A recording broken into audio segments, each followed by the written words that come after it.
Hi പ്രിയമുള്ള സുഹൃത്തുക്കളെ, എപ്പോഴും മതങ്ങളെ വിമർശിക്കുകയും മറ്റും ചെയ്യുന്ന നീ എന്ത് രൂപത്തിലുള്ള ചാരിറ്റി പ്രവർത്തനങ്ങളാണ് സമൂഹത്തിന് ചെയ്യുന്നത് എന്ന് ചോദിച്ച് പലരും നെഗറ്റീവ് കമൻറ്റുകളുമായി വരാറുണ്ട്. പക്ഷേ ഞാനതിനോടൊന്നും പ്രതികരിച്ചിട്ടില്ല.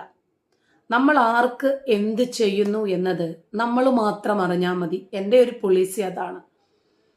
പക്ഷേ ചില സന്ദർഭങ്ങളിൽ നമ്മൾ ചെയ്യുന്നത് എന്താണ് എന്ന് മറ്റുള്ളവർ അറിയേണ്ടതായിട്ട് വരും. അതെന്തിനാണ്? സഹായിക്കാൻ താല്പര്യമില്ലാത്ത ആളുകളുണ്ട്, അവർക്ക് കൂടി ഒരു പ്രചോദനമാകുമല്ലോ. നിങ്ങൾക്കറിയാമോ,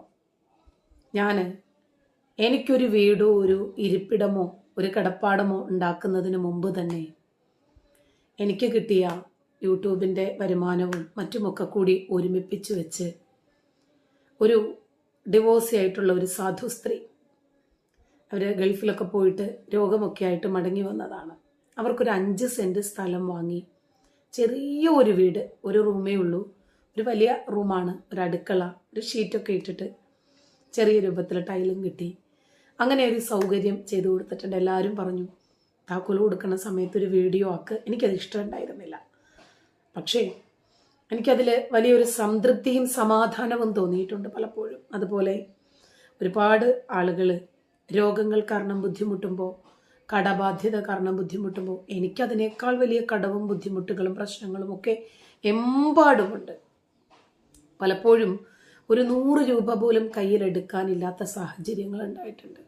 ഇപ്പോഴും അതിനേക്കാൾ പരിതാപകരമായൊരു സാഹചര്യത്തിലാണ് പോകുന്നത്. അങ്ങനെ വല്ലാതെ വിഷമിച്ചിരിക്കുന്ന സമയത്ത് ഞാൻ പറഞ്ഞു വന്നത് മറ്റൊന്നുമല്ല, നമ്മളൊക്കെ സഹജീവികളോട് സ്നേഹവും കാരുണ്യവും കൊണ്ട് തന്നെയാണ് മുന്നോട്ട് പോകുന്നത്. പക്ഷെ അത് ഒരു പേന വാങ്ങിക്കൊടുത്താലും അവരുടെ ചിത്രം എടുത്ത് പോസ്റ്റ് ചെയ്യുന്നില്ല എന്ന് മാത്രമേ ഉള്ളൂ. പിന്നെ ആരെയും ബോധ്യപ്പെടുത്താൻ വേണ്ടിയിട്ടല്ല, ആരും എന്നെ ഒന്നും ഏൽപ്പിച്ചിട്ട് ഞാൻ ചെയ്യുന്നതുമല്ല. അതുകൊണ്ട് ആർക്കും ഒരു കണക്കും കൊടുക്കേണ്ട കാര്യമില്ല. ജസ്റ്റ് ഞാനൊന്ന് സാന്ദർഭികവശാലൊന്ന് പറഞ്ഞതേ ഉള്ളൂ. കാരണം വിമർശിക്കുന്നവർക്ക് ഒരു വടി കിട്ടിയാൽ മതി, അവർ പൊതിരെ തല്ലും. അതെന്തിൻ്റെ പേരിലാണ് എന്നത് അവരെ സംബന്ധിച്ചിടത്തോളം വിഷയമല്ല. ഒരാളെ അടിക്കാൻ കിട്ടിയാൽ അടിക്കുക, അവർ നല്ലത് ചെയ്താലും ശരി അടിക്കുക, ചീത്ത ചെയ്താലും ശരി അടിക്കുക. ചിലരുടെ നിലപാടുകൾ അങ്ങനെ. എന്നെ സംബന്ധിച്ചിടത്തോളം ഒരാൾ നല്ലതാണ് ചെയ്യുന്നതെങ്കിൽ നല്ലതും, ചീത്തയാണ് ചെയ്യുന്നതെങ്കിൽ ചീത്തയും അങ്ങനെ പറയാൻ നമുക്ക് കഴിയണം. ഇന്നങ്ങനെ ഇരിക്കുമ്പോഴാണ് ഒരു ഫോൺ കോള്. അപ്പോൾ ഞാൻ എന്താണാവോ വല്ലാതെ, ഒന്നാമത്തെ കാര്യം ഫോൺ ബിൽ അടിക്കുമ്പോൾ തന്നെ വിഷമവും ടെൻഷനുമാണ്, എന്താണെന്ന് അറിയില്ലല്ലോ. അങ്ങനെ ഫോൺ എടുത്തപ്പോഴാണ് ഒരു 34-കാരനായ ഒരു യുവാവ് കരുനാഗപ്പള്ളിയിൽ നിന്ന് വല്ലാതെ പരിതാപകരമായൊരു സാഹചര്യത്തിൽ നിൽക്കുന്നു, എന്നോടൊന്ന് സഹായിക്കാൻ പറഞ്ഞു. അപ്പം ഞാൻ പറഞ്ഞു, ഞാൻ ഫിനാൻഷ്യലി വളരെ വളരെ ഡൗൺ ആയിട്ടുള്ള ഒരാളാണ്. പലപ്പോഴും മീൻ വാങ്ങാൻ പോലും 100 രൂപ കയ്യിലെടുക്കാനുണ്ടാകില്ല. അങ്ങനത്തെ ഒരു സാഹചര്യത്തിൽ ജീവിക്കുന്ന ആളാണ് ഞാൻ. അപ്പോൾ ടീച്ചർക്ക് എന്നെ ഒന്ന് സഹായിക്കാമോ? ഞാൻ പറഞ്ഞു, അയ്യോ സാമ്പത്തികമാണെങ്കിൽ എന്നെ കൊണ്ട് കഴിയില്ല. അല്ല, നിങ്ങൾക്ക് ഇത്ര ലക്ഷം സബ്സ്ക്രൈബർ ഉണ്ട്, നിങ്ങളുടെ കയ്യിലൊരു ചാനലുണ്ട്, ഒരു വീഡിയോ ഇട്ട് എന്നെ ഒന്ന് സഹായിക്കാമോ? അപ്പോൾ നമ്മുടെ ബൈജുവിൻ്റെ റിലേറ്റീവാണ്, ബൈജുവിന് അറിയുന്ന ആളാണ്. അപ്പോൾ ബൈജു കൊടുത്തതാണ് നമ്പർ. ശരി, നമ്മളെ കൊണ്ട് പറ്റുന്ന രൂപത്തിൽ ഒരു സഹായം, ഒരു ഉപദ്രവമല്ലാത്ത ഒരു സഹായമല്ലേ, ശരി ചെയ്യാമെന്ന് വിചാരിച്ചു.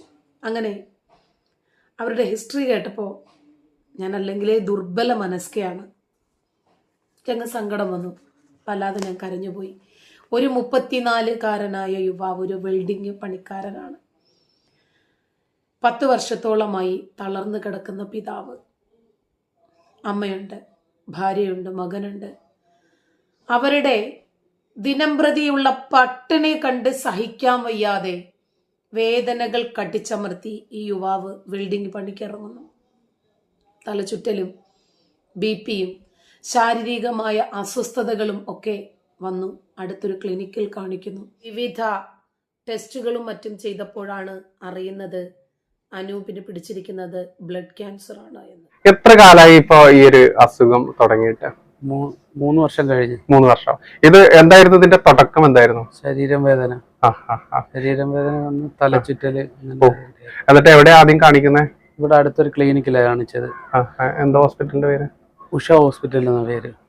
അവിടെ കയറി കാണിച്ചപ്പോൾ പ്രഷർ കൂടുന്നതാന്ന് പറഞ്ഞു. അങ്ങനെ അതിനുള്ള മരുന്ന് കഴിച്ച് കുറെ പിന്നെ അത് യൂറിക് ആസിഡിന്റെ അസുഖം എന്ന് പറഞ്ഞു. ആ ആ ആ ജോയിന്റ് ഒക്കെ വേദന ഉം, വന്നു. ഉം, ഉം. അതങ്ങനെ കാണിച്ച് ഉം.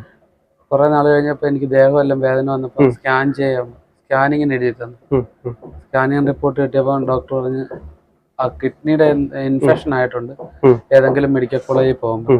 ഉം, ഉം, അങ്ങനെ ഞാൻ ഇവിടുന്ന് കോട്ടയം മെഡിക്കൽ കോളേജ് ഉം. കൊണ്ടുവന്ന് കാണിച്ച് അവര് ചെക്ക് ചെയ്തപ്പോഴാണ് ഈ അസുഖത്തെ പറ്റി അറിഞ്ഞത്. എന്തായിരുന്നു അപ്പൊ ആദ്യത്തെ റിപ്പോർട്ടിൽ എന്തായിരുന്നു ഉണ്ടായിരുന്നത്?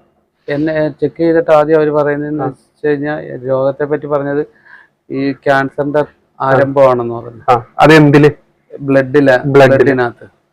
അത് നിങ്ങൾ എത്രയും പെട്ടെന്ന് ഇതിന്റെ ഹോസ്പിറ്റൽ തിരുവനന്തപുരത്ത് RCC പോകാൻ പറഞ്ഞു. അങ്ങനെ RCC പോയി. എന്നിട്ട് എത്ര വർഷം RCC ട്രീറ്റ്മെന്റ്? 1 വർഷം കണ്ടിന്യൂ ഹോസ്പിറ്റലിനകത്ത് തന്നെ ഞാൻ കിടന്നു. 1 വർഷം ഉള്ളിൽ തന്നെ. എന്തൊക്കെയായിരുന്നു അപ്പൊ അന്ന്? റേഡിയേഷൻ, കീമോ മാത്രമേ ഉള്ളായിരുന്നു. ഈ ഒരു വർഷം എത്ര കീമോ ചെയ്തു? ചെയ്തെന്ന് പറഞ്ഞാൽ ഏകദേശം ഒരു 10-60 മേലെ ചെയ്തു അല്ലെ?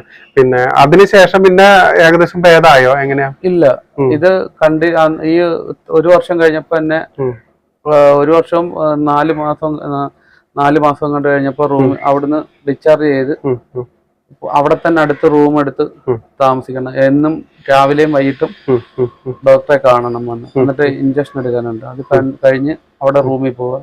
4 ദിവസം കഴിഞ്ഞിട്ട് പിന്നെയും ചെന്ന് അഡ്മിറ്റ് ആവും.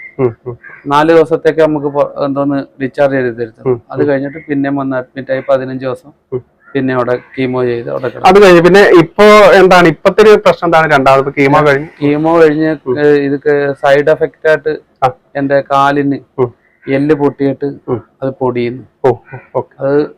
അത് ഇന്ന സ്ഥലത്തുന്നുണ്ടോ? എല്ലായിടത്തും? എല്ലാ എല്ലില്ല, ഈ കാലിന്റെ ഇടുപ്പെല്ലിന് ജോയിന്റ് അതിങ്ങനെ പൊടിയുന്നു.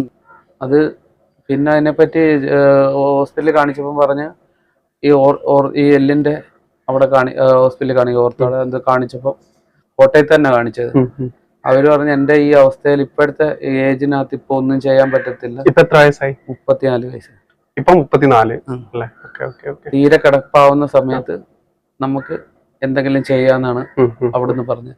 അത് എല്ല് പൊടിയുന്ന അത് കണ്ടെത്തി. അത് ട്രീറ്റ്മെന്റ് ഇപ്പൊ എവിടെ അമൃതയിൽ പോയായിരുന്നു. അമൃതയിൽ കാണിച്ചപ്പോ എക്സ്റേ ഒക്കെ എടുത്ത് നോക്കിയിട്ട് പറഞ്ഞ് ആകെയുള്ള ഒരു സൊല്യൂഷൻ എന്ന് വെച്ച് കഴിഞ്ഞാൽ ഇത് ഓപ്പറേഷൻ ചെയ്ത് വേറെ പീസ് വെക്കണം. ഈ പൊടിഞ്ഞു പോണ ഭാഗത്ത്. അപ്പൊ ഈ രോഗം സ്ഥിരീകരിക്കുന്ന സമയത്ത് ജോലി ഉണ്ടായിരുന്നല്ലോ? ജോലി എന്തായിരുന്നു അത്? എനിക്ക് വെൽഡിങ്ങിന്റെ പണിയായിരുന്നു. പിന്നെ ഇത് ചെയ്യാൻ ഈ കാലുകൊണ്ട് പിന്നെ എണീച്ച് നിന്ന് മുകളിലോട്ടൊന്നും കയറാനും പിടിക്കാനും കുത്തിയിരുന്നൊന്നും ചെയ്യാൻ പറ്റാത്തതുകൊണ്ട് ജോലിക്ക് പോകും. ഈ വീട് സ്വന്തം വീടാണോ? അല്ലല്ല, വാടകയ്ക്ക് താമസിക്കുക.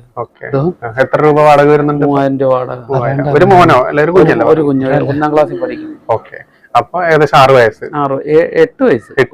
ഒരു കാര്യം എന്ന് വെച്ചാൽ 1 വർഷം ഹോസ്പിറ്റലിൽ കിടന്നതിന്റെ കുഞ്ഞിനെ പോകാൻ പറ്റിയില്ല. ഒരു കുടുംബത്തിന്റെ ഏക പ്രതീക്ഷയും ഏക അത്താണിയുമാണ് ഈ അനൂപ് എന്ന 34-കാരനായ യുവാവ്. അങ്ങനെ കരുനാഗപ്പള്ളിക്കാരെല്ലാം കൂടി അവരുടെ സുമനസ്സുകളുടെ സഹായം എത്തി ഒരു മുറുക്കാങ്കട ഇട്ട് കൊടുത്ത്. കാരണം വെൽഡിങ് പണിയൊന്നും ഇനിയും കക്ഷിക്ക് പറ്റില്ല. വീണ്ടും ആ കീമോയും റേഡിയേഷൻ ഒക്കെ പ്രശ്നങ്ങളുണ്ടല്ലോ. അതിനോടനുബന്ധിച്ചിട്ട് വീണ്ടും അനൂപിന് ജോയിന്റ് പെയിൻ തുടങ്ങി.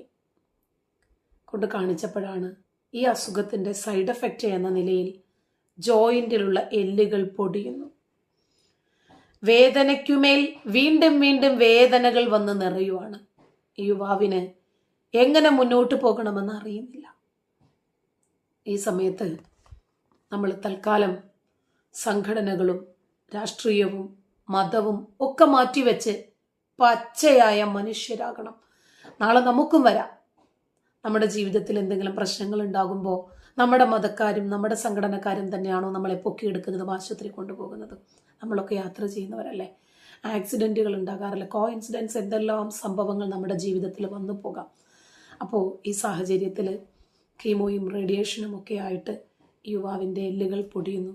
ആ മുറുക്കാങ്കടയിൽ ഇരുന്ന് പോലും തളർന്നു കിടക്കുന്ന പിതാവിനും മാനസികമായി തളർന്ന മാതാവിനും എന്ത് ചെയ്യണം എന്നറിയാതെ ജീവിതത്തിൻ്റെ പാതി വഴിയിൽ അന്താളിച്ച് നിന്നുപോയ ഒരു സ്ത്രീക്കും മകനും ചെലവിന് കൊടുക്കാനുള്ള അത്താണി ഉണ്ടാക്കാൻ അയാൾക്ക് കഴിയുന്നില്ല.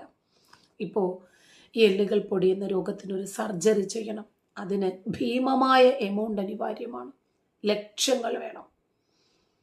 അതുകൊണ്ട് മുറുക്കാങ്കട കൊണ്ട് കുടുംബം പോലും കഴിഞ്ഞു പോകാൻ കഴിയാതിരിക്കെ അയാൾക്ക് ഇത്രയും വലിയ ഭാരിച്ച ചെലവുകളൊന്നും വഹിക്കാൻ പറ്റില്ല.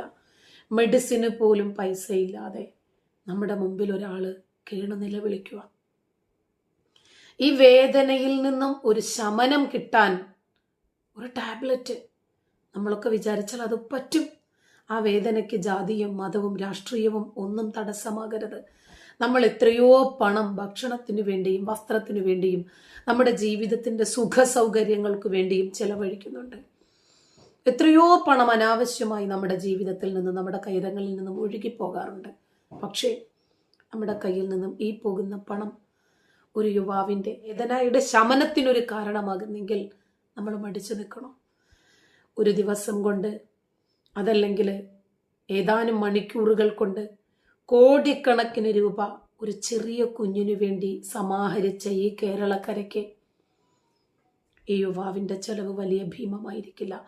പല തുള്ളി പെരുവെള്ളം എന്ന് പറയുന്നത് പോലെ നമ്മൾ എല്ലാവരും കൂടി ഒത്തുപിടിച്ചാൽ 5 ജീവിതങ്ങളാണ് രക്ഷപ്പെടുന്നത്. ചെറിയ കുഞ്ഞ്, ഒരു സ്ത്രീ, വൃദ്ധയായ ഒരു മാതാവ്, 10 വർഷമായി രോഗബാധിതനായി തളർന്നു കിടക്കുന്ന ഒരു പിതാവ്, 34-കാരനായൊരു യുവാവ്. ഇനി ഒരു പക്ഷേ ഈ വീഡിയോയുടെ താഴെയും നെഗറ്റീവ് കമൻറ്റുകൾ വരും. നമ്മുടെ സമൂഹത്തിൻ്റെ ഒരു പൊതു ചിന്താധാര അങ്ങനെയാണ്. എന്തിനു വേണ്ടിയാണ് ഈ വീഡിയോ ചെയ്തത് അത് ചിന്തിക്കുന്നില്ല. കാരണം ഇന്ന് എനിക്ക് ആരോഗ്യമുണ്ട്, അപ്പോൾ ആരോഗ്യമില്ലാത്ത ഒരു മനുഷ്യന്റെ വേദനയെക്കുറിച്ച് എനിക്ക് ചിന്തിക്കേണ്ട കാര്യമില്ലല്ലോ. ഇങ്ങനെയാണ് അധികം ആളുകളും ചിന്തിക്കുന്നതെങ്കിൽ നമ്മുടെ സമൂഹം ഇങ്ങനെ നിലനിന്ന് പോകില്ല. അതുകൊണ്ട് മുമ്പൊരിക്കൽ ഞാൻ നിങ്ങളോട് ഇതേപോലെ ഒരു വീഡിയോയുമായി വന്നു. ഒരു ഷെരീഫ് എന്ന മത്സ്യത്തൊഴിലാളിയെ രക്ഷപ്പെടുത്താൻ എല്ലാവരും കൈയയഞ്ഞ് സഹായിച്ചു. പക്ഷേ അദ്ദേഹത്തിൻ്റെ ജീവൻ തിരിച്ചു പിടിക്കാൻ കഴിഞ്ഞില്ല. അദ്ദേഹം മരണത്തിന് കീഴടങ്ങി. ഒരു പക്ഷേ ആ മരിക്കുന്നതിന് മുമ്പ് നമുക്ക് നല്ല രൂപത്തിലുള്ള ചികിത്സയൊക്കെ കൊടുക്കാൻ കഴിഞ്ഞിരുന്നെങ്കിൽ അയാൾ രക്ഷപ്പെടുമായിരുന്നു എന്നാണ് ഡോക്ടർ പറഞ്ഞത്. അതുപോലത്തെ ഒരവസ്ഥ ഈ അനൂപിൻ്റെ ജീവിതത്തിലേക്ക് ഉണ്ടാകാതിരിക്കാൻ നമ്മളെല്ലാവരും കൈയയഞ്ഞ് സഹായിക്കണം. ഒരുപാട് വസ്ത്രങ്ങളും ഭക്ഷണവും അതല്ലാതെ കറങ്ങാനുമൊക്കെയായി ധാരാളം പണം ചിലവഴിക്കുന്ന നമുക്ക് നമ്മൾ ഈ കൊടുക്കുന്ന ഒരു ചെറുതാണെങ്കിലും വലുതാണെങ്കിലും ഒരു പണം ഈ മനുഷ്യൻ്റെ ജീവിതത്തിൽ വേദന കൊണ്ട് പിടയുമ്പോൾ ഒരു ഗുളികയ്ക്കെങ്കിലും ഒരാശ്വാസമാകുന്നെങ്കിൽ അതൊരു അനുഗ്രഹമായിട്ട് കാണണം. അത് നമ്മുടെ മനസ്സിൻ്റെ ഒരു സാറ്റിസ്ഫാക്ഷൻ ഉണ്ടല്ലോ, ആ രൂപത്തിൽ കാണണം. ദയവായി കൂടുതൽ ഡീറ്റെയിൽസ് നിങ്ങൾ മനസ്സിലാക്കി ആ യുവാവിനെ, ആ കുടുംബത്തെ സഹായിക്കണം എന്ന് വിനീതമായി അഭ്യർത്ഥിക്കുവാണ്. നിങ്ങൾ ചോദിക്കും, നീ എന്ത് കൊടുത്തു? എന്നെ കൊണ്ട് പറ്റുന്നതൊക്കെ ഞാൻ ചെയ്തിട്ടുണ്ട്. അതിനുശേഷമാണ് ഞാൻ നിങ്ങളോട് സഹായത്തിന് വരുന്നത്. നമ്മളെല്ലാവരും ഒത്തുപിടിച്ചാൽ ഒരു പക്ഷേ ആ മനുഷ്യന് ജീവിതത്തിലേക്ക് തിരിച്ചു വരാൻ കഴിയും. അങ്ങനെ ഈ സാഹചര്യത്തിലാണ് നമ്മൾ മനുഷ്യത്വം കാണിക്കേണ്ടത്. ജാതിയും മതവും ഒക്കെ മാറ്റിവെക്കുക. നമ്മുടെ ഒക്കെ കണ്ണുനീര് ഒരുപോലെ, ചോര ഒരുപോലെ, നമ്മുടെ വൈകാരികതകൾ ഒരുപോലെ. വിശക്കുമ്പോൾ നമുക്ക് എല്ലാവർക്കും വേണ്ടത് ഭക്ഷണം തന്നെയാണ്. അതുപോലെ നമ്മുടെ ഒരു കൂടപ്പിറപ്പായി കണ്ട് ഈ യുവാവിന് വേണ്ടുന്ന എല്ലാ സഹായ സഹകരണങ്ങളും നിങ്ങളുടെ ഭാഗത്തു നിന്നുണ്ടാകണമെന്ന് അഭ്യർത്ഥിക്കുന്നു.